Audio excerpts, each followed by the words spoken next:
বিএনপির মহাসচিব স্থানীয় সরকার মন্ত্রী মির্জা ফখরুল বলেছেন যে দলের নেতাকর্মীদের ঠিক রাস্তায় রাখতে পেছনে রাডার ফিট করার কথা বলেছেন।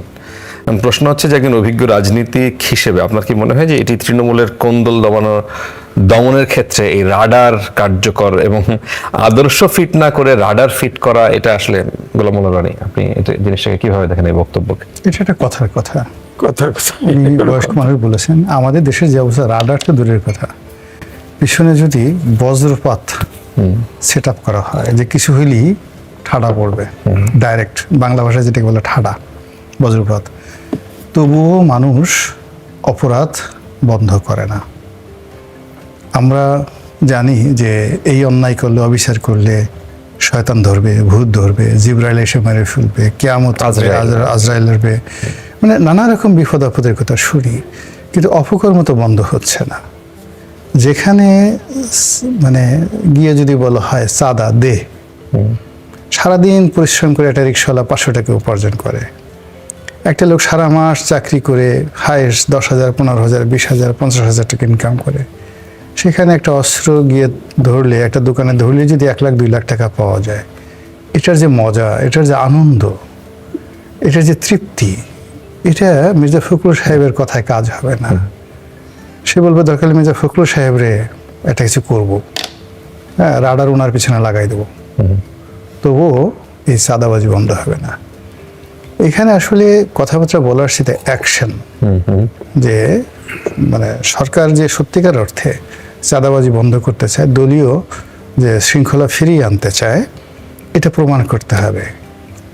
মূল 2 নম্বর হলো যে এখানে যে মির্জা ফখরুল প্রধানমন্ত্রী, মানে ওনাদেরকে তো আসলে গত 17 বছর বা 20 বছর যাবৎ দলীয় নেতাকর্মীরা খুব ভালো করে চিনেন। তারা রাতারাতি কেউ এখন মানে সুপারম্যান হয়ে যাননি, তারা আগের মতোই আছে। এই মির্জা ফখরুল সাহেব এক জায়গায় দাঁড়ানো ছিলেন, তার সামনে ছেলেরা ধাক্কাধাক্কি করেছে এবং 2-4টা ধাক্কা ফখরুল সাহেবের নিজের গায়েও লেগেছে। তারপরে বিএনপির অনেক নেতা সেই ধাক্কাধাক্কির মধ্যে সে সামাল দিতে না পেরে দৌড়ও দিয়েছে, অসংখ্য ঘটনা। তো নেতাকর্মীরা তো জানে যে এদের আসলে কতটুকু ক্ষমতা আছে। এদের এখন এই রাষ্ট্র ক্ষমতা পাওয়ার পরে তাদের প্রধানতম বৈশিষ্ট্য হলো যে they have a auxiliary power, an auxiliary power, সেটা হলো রাষ্ট্র ক্ষমতা। এখন সেই রাষ্ট্র ক্ষমতা আসলে এখানে মুখের কোনো বক্তব্য নয়, এখানে রাষ্ট্র ক্ষমতা হলো আপনাকে প্রয়োগ করতে হবে। তো সেই প্রয়োগ করার জন্য তাকে নির্দেশনা দিতে হবে রাষ্ট্রীয় বাহিনীকে। এখন মির্জা ফখরুল সাহেব রাডার বলার দরকারটা কি? তিনি তার বাহিনীকে বলবেন অমুক অমুককে ধরে ফেলো, তার বিরুদ্ধে মামলা করো আর ডাইরেক্ট তার বিরুদ্ধে অ্যাকশন করো। এখন সেই কথা না বলে যদি বলা হয় আমি রাডার ঠিক করেছি, আমি ক্ষেপণাস্ত্র মোতায়েন করেছি, আমি শাহের ড্রোন আনতেছি ইরান থেকে, এই ড্রোন মাথার উপর চারিদিকে উড়তে থাকবে, আর যখন অন্যায় করবে সঙ্গে সঙ্গে সেটার উপর মানে যাকে বলে ক্ষেপণাস্ত্র নিক্ষেপ হবে। এইগুলোতে আসলে বিএনপি যারা নেতাকর্মী যারা অপকর্ম করছে তাদের কিছুই হবে না, বরং তারা জোরে একটা নিঃশ্বাস ছাড়বে যে মানুষ এই যুগে এমন হয়, এই কবি দিয়ে দেশ কি করে চলবে। আচ্ছা, আপনি চাঁদাবাজির কথা তুললেন, আপনি একে জনপ্রিয় বিকাশময় শিল্প বলেছেন যে বাংলাদেশে চাঁদাবাজি কি এখনো পূর্ণ বিকাশ ঘটেনি, যে অবস্থায় গেছে দেশ আর কত বিকাশ হবে, মানে বিকশিত চাঁদাবাজির অবস্থা কেমন হবে? মানে কে বলেছে? এক জায়গায় দেখলাম চাঁদাবাজিকে আপনি জনপ্রিয় বলেছেন। আমাকে আমার কথা? ও মানে এটা হয় কি, আসলে আমার অনেকগুলো ফেক আইডিয়া আছে। ও আচ্ছা। তো এখন কে যে কোন ভাবে দেয় মানে আমি এটা বলতে পারি না। দেখুন আমি যেরকম ঠিক আমি কাছাকাছি এরকম একটা কথা বলেছিলাম যে চাঁদাবাজি বাংলাদেশ একটা বিকাশময়, এই কথাটাই বলেছে, বিকাশময়, জনপ্রিয় বিকাশময় শিল্প। ওইটা তো আমি প্রথমে বললাম যে এটা সত্য যে চাঁদাবাজিটা গত আগের থেকে ছিল, কিন্তু গত 17 মাসে এটা একটা রীতিমতো ধ্রুপদী ক্লাসিক্যাল একটা ইন্ডাস্ট্রিতে পরিণত হয়েছে। আপনি তো বুঝেন যে এটা কি আওয়ামী লীগের সময়ের চাইতে আরো বেশি জনপ্রিয়, মানে দ্বিগুণ বেগ? এটা জনপ্রিয় না, আমি এটাকে ধ্রুপদী বলেছি। আচ্ছা, ধ্রুপদী হলো যে নর্মালি ধরুন রক মিউজিক, মাইকেল জ্যাকসন গান গাচ্ছে, মাইকেল জ্যাকসন গান গাচ্ছে, তখন আপনার শরীর নাচতেছে, আপনিও নাচতেছিলেন, আপনার শরীর অঙ্গ প্রত্যঙ্গ দুলছে, রক মিউজিক। বা জেমস একটা গান গাচ্ছে, কিন্তু পণ্ডিত রবিশঙ্কর সিতার বাজাচ্ছে। তারপরে ধরেন উদয় শঙ্কর উনি নাচতেছে, বিরজু মহারাজ উনি নাচছেন। তো এইগুলোকে বলে ধ্রুপদী সঙ্গীত। তখন আপনি করেন কি, এগুলো শুনলেন চোখ বুঝে বুঝে, চোখ বুঝে বুঝে শুনেন, ফিল করেন। তা আমাদের এই গত 17 মাসে চাঁদাবাজিটা এমন অবস্থা হয়ে গেছে যে এই চাঁদাবাজি দেখে যে আমরা যেটা বিদ্রোহ করব, বিপ্লব করব, শরীর নাচাবো, আমরা প্রতিবাদ করব, এই ভাষাটা আমরা হারিয়ে ফেলেছিলাম গত 17 মাসে। ফলে এই চাঁদাবাজিটা গত 17 মাসে এমন একটা ধ্রুপদী সঙ্গীত হয়ে গিয়েছিল, ধ্রুপদী শিল্প হয়ে গেছিল। আমরা চোখ বুঝে এইভাবে বসে থাকছি যে খুলে নিয়ে যাক না কাপড় চাপড়, খালি জাঙ্গিটা থাকুক, গেঞ্জিটা থাকুক, এতেই আমার হবে। আমি কোনো অবস্থাতেই মবের কবলে পড়ে এই ইনুসের জমানাতে আমি কোনো অবস্থায় আমার প্রাণটা হারাতে চাই না। এই জন্য আমরা সবাই চোখ বুঝে বুঝে উচ্চাঙ্গ সঙ্গীত যেভাবে মানুষ উপভোগ করে, এই গত 17 মাসে ডক্টর ইউনূসের জমানাতে এই ক্লাসিক্যাল মিউজিকের মতো আমরা চাঁদাবাজিটিকে উপভোগ করেছি। এখন সেই চাঁদাবাজিটা এখন সেই ধ্রুপদী সঙ্গীতের মতো, ক্লাসিক্যাল মিউজিকের মতো এখন ওটা আরো সুন্দরভাবে চলছে। আরো সুন্দর মানে আগে গতি পেয়েছে নাকি কমেছে? এখন গতি পেয়েছে কি, ধ্রুপদী সঙ্গীতের বা ক্লাসিক্যাল মিউজিকের একটা নির্দিষ্ট যাকে বলে দর্শক শ্রোতা আছে, তো এর বাইরে সাধারণত যায় না। কিন্তু এখনকার চাঁদাবাজিটা এমন অবস্থা হয়ে গেছে, এটা একটা সার্বজনীনতা পেয়েছে। বৃদ্ধ থেকে বৃদ্ধা, হিন্দু থেকে মুসলমান, নর থেকে নারী, এমনকি পশু পাখি, তারাও এই চাঁদাবাজিটাকে মেনে নিয়েছে। আপনি যদি একটা মহিষকে ছিনতাই করতে যান বা নিতে যান, ও আগে গুঁতো দিত। এই জমানাতে সেমন অবস্থা হয়ে গেছে, কারণ আপনি একটা মহিষকে যদি গিয়ে একটা চাঁদাবাজ ধমক দেয়, জানিস আমি কে, আমি চাঁদাবাজ, মহিষ বলবে জি হুজুর, আমাকে নিয়ে যান, জবাই করেন, কিচ্ছু বলবো না। এমনকি আমার তো মনে হয় রয়্যাল বেঙ্গল টাইগার, সুন্দরবনের রয়্যাল বেঙ্গল টাইগার, তারাও এই ক্লাসিক্যাল যে ধ্রুপদী আমাদের যে চাঁদাবাজ হয়ে গেছে, তাদের ভয়ে জীবন যৌবন সব কিছু চাঁদাবাজের হাতে দিয়ে দেবে, একটা টু শব্দ পর্যন্ত করবেন। আচ্ছা আচ্ছা, আপনার কাছে আসি। এম এ আজিজ, আপনি যদি এই বিষয়টা নিয়ে বলেন যে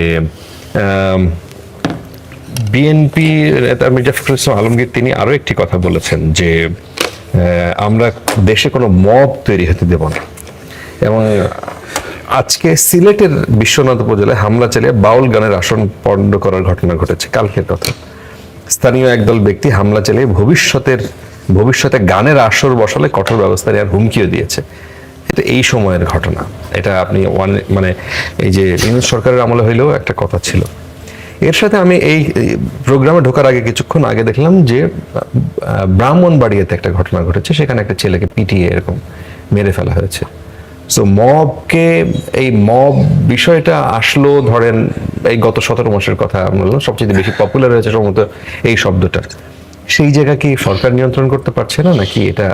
না, দেখেন, বিএনপির ভিতরেও ক্ল্যাশ হচ্ছে, কিন্তু তাদের বিএনপির কর্মীরাও কিন্তু নিহত হচ্ছে। এই গতকাল না পরশুদিন 2 জন মারা গেছে। তো আমি যেটা বলি যে মির্জা আলমগীর ভাই তিনি অত্যন্ত শ্রদ্ধেয় ব্যক্তি, তিনি যে শব্দটা রাডার ফিট করা হয়েছে, এটা এই দেশের আমার মনে হয় 90% লোক বোঝে নাই। উনি বলতে চাচ্ছে আমরা তাদেরকে দেখছি, রাডার দিয়ে দেখতে পাচ্ছি, তাদের অপরাধ পর্যবেক্ষণ করছি, বিষয়টা তা না। আমার কথা হচ্ছে যে আপনি যেটা বললেন, আগে আমরা ছোটবেলায় দেখতাম গরুর যদি অসুখ হতো, সুদখোর যে তার নাম লিখে কাগজ গলায় বেঁধে দিত, আপনার পোকা পড়ে যেত, সুস্থ হয়ে যেত। হ্যাঁ, আগে এরকম ছিল, কালচার ছিল।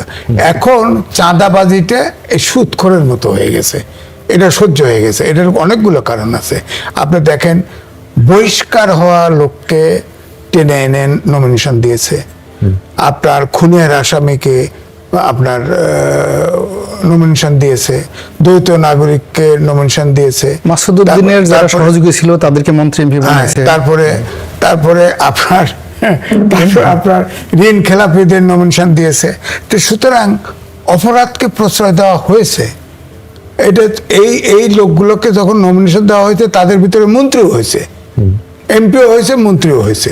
তাহলে এখন অপরাধ করলে সমস্যাটা কি? চাঁদাবাজি করলে এই যে কয়েকটা টেলিভিশন সেই বগুড়ার থেকে চাঁদাবাজি কেমন করে হয় কারণ বাজার পর্যন্ত দেখাইছে, পত্রিকাগুলোতে রিপোর্ট আসা শুরু হয়েছে। এখন হচ্ছে কি বিএনপির মধ্যে দুটো জিনিস মূল সমস্যা আমার কাছে মনে হয়েছে। ইলেকশনের আগে বিএনপিকে তো তকমা এটা প্রতিষ্ঠিত করে ফেলছিল যে এরা বিএনপির নেতা কর্মীরা চাঁদাবাজি করে, হ্যাঁ এটা তো তার বিরোধীরা এটা বিশ্বাস করায় ফেলছিল ইলেকশনের আগে, হ্যাঁ ইলেকশনের আগে বিশ্বাস করায় ফেলছিল। এখন যেটা হয়েছে গুপ্ত জামাত যেমন বিএনপির ভিতরে আছে, এখন চাঁদাবাজিটাও গুপ্ত হয়ে গেছে। মানে আপনি দেখেন কারা, মানে তারা তাদের আসল পরিচয় কি? আওয়ামী লীগ করতো তারা? কোথায় এই চাঁদাবাজি যারা করে তারা কি আসলে বিএনপি না? না, বিএনপির লোক হচ্ছে চাঁদাবাজি, সবাই চাঁদাবাজি জাতীয়করণ হয়ে গেছে। আচ্ছা। জাতীয়করণ, সবাই চাঁদাবাজি, চান্স পাইলে চাঁদাবাজি করতেছে। তো সুতরাং এটা তো ট্যাকেল করতে হবে, করতে পারতেছে না। ওই কারণে আমি বললাম যে অপরাধীদের নমিনেশন দিয়ে তাদেরকে এমপি মন্ত্রিত্ব বানানো হয়েছে, সুতরাং অপরাধ থেকে তো কেউ সরছে না। আর দ্বিতীয়ত চাঁদাবাজিটা হলো সহজ আর্নিং, সহজভাবে আর্ন করা, হ্যাঁ এটা করছে। তা আমার কাছে এখন বক্তব্য হচ্ছে যে আপনি বিশ্বের অনেক দেশে দুর্নীতির জন্য ক্যাপিটাল পানিশমেন্ট আছে, আপনি আইন করেন না কেন? রাডার ফিট করার তো দরকার নেই, আইন করেন, 2-4টা ধরে ফাঁসি দিয়ে দেন। আপনি বেগম খালেদা জিয়া প্রধানমন্ত্রী ছিলেন, ওই সময় অ্যাসিড থ্রোয়িং ব্যাপক হারে শুরু হয়েছিল না? তিনি আইন করলেন, কয়েকটাকে ঝুলাই দিলেন, দেখেন আছে এখন। আরে অ্যাসিড মারে না। তারপরে ধরেন ওই যে কি এক সময় সন্ত্রাস বেড়ে গেল, তখন অপারেশন ক্লিন হার্ট, তখনও প্রধানমন্ত্রী ছিলেন বেগম খালেদা জিয়া। দেখা গেল সরকারি দলের ওরা মাস্তানি সন্ত্রাসী বেশি করে, দেখা গেল যুব দল এবং ছাত্র দলের ছেলেরা বেশি মারা গেল, তারপরেও কিন্তু সন্ত্রাস থেমে গেল। সুতরাং অ্যাকশন তো হতে হবে, রাডার ফিট করবেন, অমক ফিট করবেন, হেলিকপ্টার ঘুরাবেন, তাতে কাজ হবে না। তো আপনি আইন করেন, যাদেরকে বহিষ্কার করবেন তাকে জেলে পাঠান, সোজা জেলে পাঠান, হ্যাঁ, এবং প্রত্যেকের বিচার করে আগে আইন করেন। দুর্নীতি এখন বাংলাদেশের 1 নম্বর শত্রু, দুর্নীতি একেবারে জাতীয়করণ হয়ে গেছে। দুর্নীতির জন্য বাংলাদেশ এখন ক্যাপিটাল পানিশমেন্টের আইন দরকার, তাছাড়া এই দুর্নীতি রাডার ফিট করে চেক হবে না।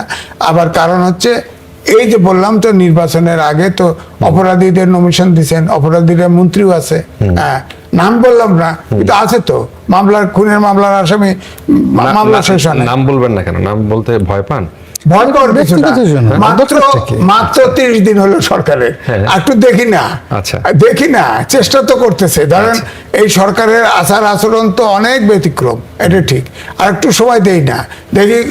ধরেন এই যে বিএনপি, এটা হলো মধ্যপন্থী জাতীয়তাবাদী দল, এর ভিতরে আমি বরাবরই বলি যে অনেকে বলে যে জামাত এত ভোট পাইলো কেন, কবিতা পরে তাফালিং করছে, টাকা পয়সা দিছে, ব্যস্ত দিছে, দাঁড়িপাল্লা, এই কারণে ভোট বাড়ছে। আর বিএনপির কমপক্ষে 20% ভোট পাইছে, বিএনপি পরিচিত, ওরা গুপ্ত জামাত, হ্যাঁ ওরা ভোট দিছে। তো এই জন্য বলছি যে এই বিএনপিকে এই যত দোষ, সন্ত্রাস, চাঁদাবাজি যা আছে এর থেকে মুক্ত করতে হবে এবং আপনার গুপ্ত জামাত মুক্ত করতে হবে, তাহলে এটা মধ্যপন্থী জাতীয় দল হতে হবে। এটা তো আমি কিন্তু বলেছি, সরাসরি বলেছি, আমার সাথে 2বার কথা হয়েছে, আমি বলেছি তো। আচ্ছা, যে বলেছি তো। এর সাথে কি একটু যুক্ত করুন গোলাম মাওলা রানী, যে আমি একটু আগে দেখছিলাম যে গতকালকে পাবনা সুজানগরের উপজেলায় আধিপত্য বিস্তারকে কেন্দ্র করে 2 গ্রুপের সংঘর্ষ এবং সেখানে মনসুর খান নামে একজন মারা গেছেন। বৃহস্পতিবার 19 মার্চ নাটোরের গুরুদাসপুরে আবার 2 গ্রুপের সংঘর্ষ, সেখানেও 5 জন আহত হয়েছে, পুলিশ সহ। পুলিশের এএসআই আজিজ তিনিও আহত হয়েছেন। শনিবার চুয়াডাঙ্গার আলমডাঙ্গায়ও 2 গ্রুপের এরকম, ঈদের সময় এটা বাংলাদেশের একটা কালচার হয়ে গেছে, কিন্তু এখন অনেক জায়গায় এই যে সংঘর্ষ, দলের মধ্যে নিয়ন্ত্রণটা কি আপনার কাছে মনে হয় যে এটা কোনো ক্ষেত্রে হিমশিম খাচ্ছে, নাকি এটাই বাংলাদেশের বড় দল, সেটাকে স্বাভাবিক হিসেবেই নিতে হবে? না, স্বাভাবিক হিসেবে নয়। বাস্তবতা হলো শেখ হাসিনার জামানাতে, মানে যখন একটা দল ক্ষমতায় থাকে তখন আসলে তার যে সাংগঠনিক ক্ষমতা ধীরে ধীরে কমতে থাকে। তাহলে বিএনপি 2001 থেকে 2006 সন পর্যন্ত তাদের যা কিছু সাংগঠনিক ক্ষমতা, এটি মূলত ফরমাল ছিল। আচ্ছা। আর শক্তিশালী মানে রাজনৈতিক যে মানে যাকে বলে সংগঠন, এটা হয় সাধারণত বিরোধী দলে থাকলে। যেটা এখন জামাত করছে বা এখন যেটা আওয়ামী লীগ প্রস্তুতি নিচ্ছে। কিন্তু বিএনপি 2001 থেকেই নানা কারণে হয়নি। প্রথম কারণ হলো তারা ক্ষমতা ছিল 2001 থেকে 2006, এই সময়টাতে খাও দাও, ফুর্তি করো, ধরো মারো, হাও ভবনে যাও, ইত্যাদি ইত্যাদি, এটা ছিল তাদের একটা স্টাইল, ফ্যাশনে। এরপরে যখন 111 এলো, 111-এ আসার পর আপনি চিন্তা করেন যে তারেক রহমান সাহেবের উপর যে নির্যাতন হয়েছে, ওই নির্যাতন দেখার পরে বিএনপির যারা সাধারণ নেতাকর্মী তাদের কারোর কলিজার মধ্যে পানি ছিল না। কেউ এমনি চিত হয়ে পড়ে গেছে, কেউ পালিয়েছে, কেউ বলছে আমি আর জীবনে আব্বা গো বিএনপি করবো না, রাজনীতি করবো না। অনেকে দাড়ি রাখছে, মোষ রাখছে, অনেকে জিকি রাজকার করে উঠে ইয়াহু ইয়াহু, অনেকে জামাতে চলে গেছে, অনেকে আওয়ামী লীগ চলে গেছে। আচ্ছা, এইভাবে 2009 সন পর্যন্ত চলছে। তারপর যখন আওয়ামী লীগ ক্ষমতা আসছে, কিছু কিছু লোক মনে করে যে রাজনৈতিক দল ক্ষমতা আসলে এখন মধ্যে একটা পরিবর্তন হবে, তখন তারা আবার বের হয়েছে। বের হওয়ার পর আওয়ামী লীগ মোটামুটি 12-13 সন পর্যন্ত একটা লিবারেল ছিল। 13 সনের পর থেকে আওয়ামী লীগ আবার ডলা দেওয়া শুরু করছে, যাকে বলে বাস ডলা। তো সেই বাস ডলা খাওয়ার পরে দলের মধ্যে না দলের বাইরে সবাইকে, বিএনপি সবাইকে, জামাত এবং বিএনপি সবাইকে বাস ডলা দিয়েছে। তো জামাত আবার করছে কি, যখন বুঝতেছে আমাদেরকে বাস ডলা দেবে, তখন তারা গুপ্ত হয়ে গেছে। গুপ্ত হয়ে তারা ওই বলছে যে আমরা এখন দাওয়াতি কাজকর্ম করব। সামহাও বিভিন্ন গোয়েন্দা সংস্থার এজেন্সি থেকে শুরু করে সবাইকে বোঝাতে সক্ষম হয়েছে যে শেখ হাসিনা যতদিন জীবিত আছে আমরা আর কোনোদিন রাজনীতি করব না, আমরা এখন শুধুমাত্র আল্লাহ বিল্লাহ করব আর দাওয়াতি কাজ করব, কোরআন হাদিসের তর্জমা করব। এবং আমাকে ওই বেনজির সাহেব একদিন বলতেছিল যে তাহলে তো জামাত এটা খুব ভালো, বেনজির মানে Dhaka town metropolitan police commissioner, তো আমাকে বলতেছে যে তাহলে তো জামাত একটা ভালো সিদ্ধান্ত নিয়েছে। তো চিন্তা করেন যে তারা বেনজির সাহেবের মতো মানুষকে কনভিন্স করে ফেলছে যে জামাত এখন দাওয়াতি কাজ করবে। কিন্তু বিএনপির লোকগুলো আসলে ওই কাজ না করে তারা যারা যারা রাজনীতি করার চেষ্টা করছে এদেরকে প্রথমে একটা মামলা দিছে। তো একটা মানুষের যদি 200, 300, 400 মামলা হয়, ওর ঘুম আসে না, ওর কবিতা রচনা হয় না, ওর শয়নের স্বপ্নে সারাদিন শুধু ডান্ডা বেড়ি দেখে। আমাকে একদিন সেই রাত্রি 12টা-1টার সময় সেই 2013 সনের দিকে বিএনপির খুব বড় নেতা, আমি বলবো না নাম, তা আমাকে বলতেছে রনি বলেন তো, আমি তো ঘুমাতে পারতেছি না। বলে কেন? বলে আমি শুধু শয়নের স্বপ্নে ডান্ডা বেরিয়ে স্বপ্নে দেখি, কবে আমার এখান থেকে ধরে নিয়ে যায়। সারা জীবন রাজনীতি করছি, প্যান্ট শার্ট পরছি, তা ওই কয়েদির পোশাক পরা, হাতে পায়ে ডান্ডা বেরিয়ে পড়া, ওই অবস্থা আমাকে কোর্টে উঠাচ্ছে, এটা দেখতে কেমন লাগবে। এই টেনশনে আমার খাওয়া দাওয়া সব বন্ধ হয়ে গেছে। কি পরামর্শ দিলেন? না আমি আমি শুধু শুনলাম সেই কথাগুলো। মানে আমি এটা বললাম যে এরকম একটা সাইকোলজিক্যাল অবস্থা 2013 সনে হলো। তো 13 সনে যদি এই অবস্থা হয়, তাহলে 15, 16, 17, 18 সনে কি অবস্থা হয়েছে। একটা ছোট্ট কাহিনী বলি। বিএনপির খুব সাহসী নেতা, যে কজন আছে ওয়ান অফ দ্য টপ 3 সাহসী নেতা। তো সে সম্ভবত 2018 বা 21-22 সনের ঘটনা। তা আমি তার সাথে আমার রাস্তায় দেখা, সে দেখি আনমনা হয়ে আকাশের দিকে তাকিয়ে আছে। তা আমি এটা ধাক্কা দিলাম যে ভাই কি হলো, আপনাকে তো কোনোদিন এত অমনোযোগী দেখি না। তো বলে রনি ভাই গতকাল রাত্রে যে ঘটনাটা ঘটছে আমি ভুলতে পারতেছি না। বলে কি ঘটনা ঘটছে? তা আমি অফিসে বসা ছিলাম আমাদের বিল্ডিংয়ে, এমন সময় সবাই বলে যে পুলিশ আসছে। তা আমার মাথায় কাজ করলো না, একটা দৌড় দিয়ে ছাদে চলে গেলাম। তো ছাদে চলে গেলাম, ছাদে গিয়ে এখন নামতেও পারি না, পালাতেও পারি না, কি করবো? সঙ্গে সঙ্গে করলাম কি, যে কাজ জীবনে করি নাই, ছাদে একটা পানির ট্যাঙ্কি ছিল, সেই পানির ট্যাঙ্কির মধ্যে ডুবে রইলাম। আচ্ছা, তেমন সময় পুলিশ ছাদে আসছে, চারিদিকে খুঁজতেছে। খোঁজার পরে পুলিশ বলতেছে যে নাই এখানে চলেন। তা এক পুলিশ বলতেছে এই পানির ট্যাঙ্কিটা দেখো। তো অন্য পুলিশে বলতেছে যে উনি যে সাহসী মানুষ, মরে গেলেও এই পানির ট্যাঙ্কির মধ্যে সে পালাবে না। তো এই কথা শুনে আমার চোখে পানি এসে গেছে। আমি আল্লাহর কাছে বললাম, আল্লাহ জীবনে অনেক গুনাহ করছি, তুমি আজকে আমার বেজ্জতি করো না, এখান থেকে আমাকে বাঁচাও। আল্লাহ আমার দোয়াটা কবুল করলো। ওরা পানির সেই ট্যাঙ্কিটা আর চেক করলো না। এরপর ওরা চলে গেল, আমি সেখান থেকে বের হইতেছি। বের হয়ে আমি সেই চুপচুপে অবস্থায় গেছি। কালকে থেকে এখন পর্যন্ত আমি ঘুমাতে পারতেছি না। আকাশের দিকে তাকাই, খালি পানির ট্যাঙ্কি দেখি।